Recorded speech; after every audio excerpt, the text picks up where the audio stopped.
ঠাকুর, মা, স্বামীজির শ্রীচরণে ভক্তিপূর্ণ প্রণাম জানিয়ে আজকের নিবেদন শ্রী শ্রী মায়ের স্মৃতি।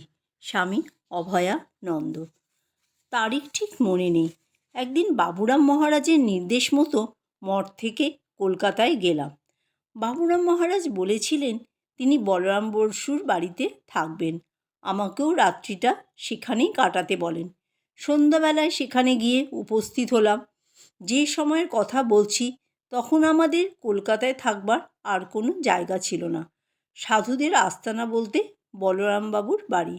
সেখানে গিয়ে নিশ্চিন্তে ওঠা যেত এবং আহারাদিও করা যেত। আবার অসুখ বিসুখ হলে সেখানে থেকে যাওয়াও চলতো। বলরামবাবুর পরিবারের সকলেই সাধুদের খুব আদর যত্ন করতেন। সেদিন সন্ধ্যায় খুব লম্বা চেহারার একটি ছেলেকে দেখলাম। বলরামবাবুর বাড়িতে এসেছে। বাবুরাম মহারাজের পরিচিত মনে হলো, তবে আমি তাকে মোটেই চিনতাম না। বাবুরাম মহারাজ আমাকে বললেন, দেখো, ও যখন আজ এসেছে তোকে একটা কাজ করতে হবে। ছেলেটি কলকাতা শহরের কিছু চেনে না। কাল আবার মা ঠাকুরানের কাছে ওর দীক্ষা হবে। তুই ওকে কাল সকালে নিয়ে যাবি। প্রথমে উদ্বোধন বাড়ির কাছে গঙ্গার যে ঘাট আছে সেখানে গিয়ে গঙ্গা স্নান করবি, ওকেও করাবি। তারপর উদ্বোধনে গিয়ে শরৎ মহারাজের কাছে ওর দীক্ষার কথা বলবি। পারবি তো? বললাম, হ্যাঁ মহারাজ, কেন পারবো না। যথাসময়ে শুয়ে ঘুমিয়ে পড়েছি। ভোর রাত্রে শুনতে পেলাম বাবুরাম মহারাজ জেগে উঠে ডাকাডাকি শুরু করেছেন। বীরেন, উঠে পড়, উঠে পড়ো, তাড়াতাড়ি বেরোতে হবে যে। ওই ছেলেটির নাম বীরেন। তারপর আমাকে ডেকে বললেন, উঠে পড়ো, মুখটুক ধুয়ে নয়। আমি উঠে পড়লাম। মুখটুক ধুয়ে যাত্রার জন্য প্রস্তুত হলাম। সিঁড়ি তখনও অন্ধকার। সিঁড়ি দিয়ে যখন নামছি বাবুরাম মহারাজ তখন আমাকে বললেন, শোনো, দাঁড়াও একটু। হ্যাঁ রে, তোর দীক্ষা হয়েছে? তুইও দীক্ষা নে। মহারাজের সঙ্গে আমার এই বিষয়ে কথা হয়েছে। আমার মনে আছে তিনি তোর দীক্ষার কথা বলেছেন। একটু থেমে তিনি আবার বললেন, আমার কথা শুনবি? আমার কথা মানবি? কেন মানব না, বলুন মহারাজ। আমি সবিনয়ে বললাম। তিনি বললেন, শোন, তুই মায়ের কাছে দীক্ষে নে। আমি প্রশ্ন করলাম, কিন্তু মায়ের কাছে দীক্ষা নেব কেমন করে? তিনি তো আমাকে ভালো করে চেনেন না।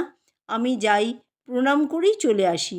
বাবুরাম মহারাজ বললেন, না, তিনি তোকে চেনেন। তাহলে কি বলবো আমি? জিজ্ঞাসা করলাম।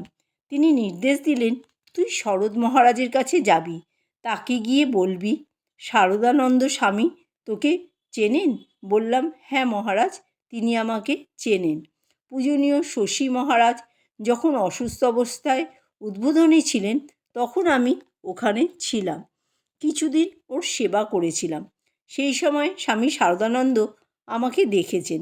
বাবুরাম মহারাজ বললেন, হ্যাঁ, শরৎ মহারাজ তোকে খুব ভালোই চেনেন, তোর উপর খুব সন্তুষ্ট। শশী মহারাজের সেবা করলি এতদিন, সেই সময় কত পরিশ্রম করেছিলি, তোর সম্পর্কে ওর খুব ভালো ধারণা। আমি বললাম, সে আমি জানি না।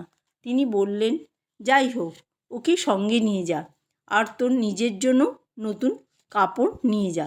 দুজনে গঙ্গা স্নান করে উদ্বোধনে গিয়ে শরৎ মহারাজের সঙ্গে দেখা করবি। বলবি, বাবুরাম মহারাজ আমাদের পাঠিয়েছেন, আপনাকে বলেছেন মা ঠাকুরানের কাছে আমাদের দীক্ষার কথা বলতে আর সেই মতো ব্যবস্থা করতে। স্বামী ব্রহ্মানন্দের কাছে আমি পথ নির্দেশে প্রার্থনা জানিয়েছিলাম।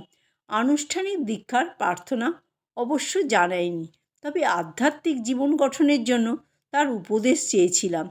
তাছাড়া এই মঠে তারই সঙ্গে আমার প্রথম পরিচয়, তাই তার নিকট দীক্ষা লাভের একটি আকাঙ্ক্ষাও মনে থেকে গিয়েছিল। কিন্তু বাবুরাম মহারাজ এমনভাবে জোর করেছিলেন যে আমার আর অন্যথা করার উপায় ছিল না। তিনি বলেছিলেন, আমার উপর তোর বিশ্বাস নেই? তুই আমাকে ভালোবাসিস না? দেখ, তোর ভালোর জন্যেই বলছি, তুই মায়ের কাছে দীক্ষা নে। এই কথার উত্তরে আমি কি বলবো? বুঝেছিলাম যা স্থির হয়েছে তাই আমাকে মেনে নিতে হবে এবং মেনে নেওয়াই উচিত। তার আদেশ অমান্য করা আমার পক্ষে ছিল অসম্ভব। অতএব যথাসময়ে উদ্বোধনে গিয়ে পূজনীয় শরৎ মহারাজের কাছে সব কথা নিবেদন করলাম। তিনি সঙ্গে সঙ্গে বলে উঠলেন, হ্যাঁ হ্যাঁ, নিশ্চয়ই হবে। তিনি শ্রী শ্রী মায়ের কাছে আমাদের নিয়ে গিয়ে পরিচয় করিয়ে দিলেন। আমার সঙ্গে পরিচয় করিয়ে দেওয়ার সময় আমি যে পূজনীয় শশী মহারাজের সেবা করেছি সে কথাও বললেন।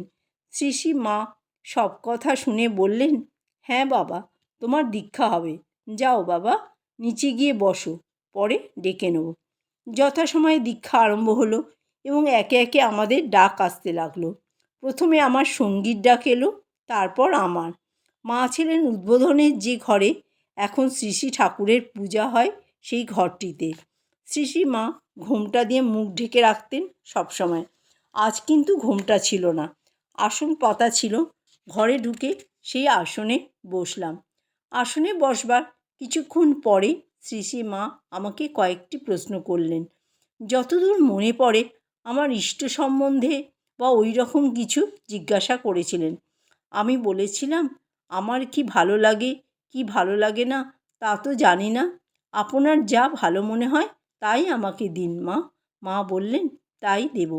এরপর তিনি কিছুক্ষণ ধ্যান করলেন, তারপর আমাকে মন্ত্র দিলেন। আমি অবাক হয়ে গেলাম।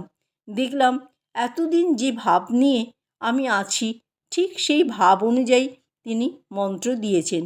আমি তো শ্রী শ্রী মাকে আমার পছন্দ অপছন্দের বিষয়ে কিছু জানাইনি। তার ইচ্ছা মতো মন্ত্র দিতেই অনুরোধ করেছিলাম। আমার পছন্দ তো কত রকমেরই হতে পারে, কিন্তু কি আশ্চর্য, বিশেষ যে ভাবটি নিয়ে এতদিন অগ্রসর হচ্ছিলাম, মা আমাকে ঠিক সেই ভাব অনুযায়ী মন্ত্র দিলেন। মা ঠাকুরন তার দিব্যদৃষ্টিতে আমার মনের কথা ঠিক জেনে নিয়েছেন। এর ফলে আমার মনে খুব তৃপ্তি ও আনন্দ হলো। এইভাবে আমার দীক্ষা হলো। জয় ঠাকুর, জয় মা, জয় স্বামীজি।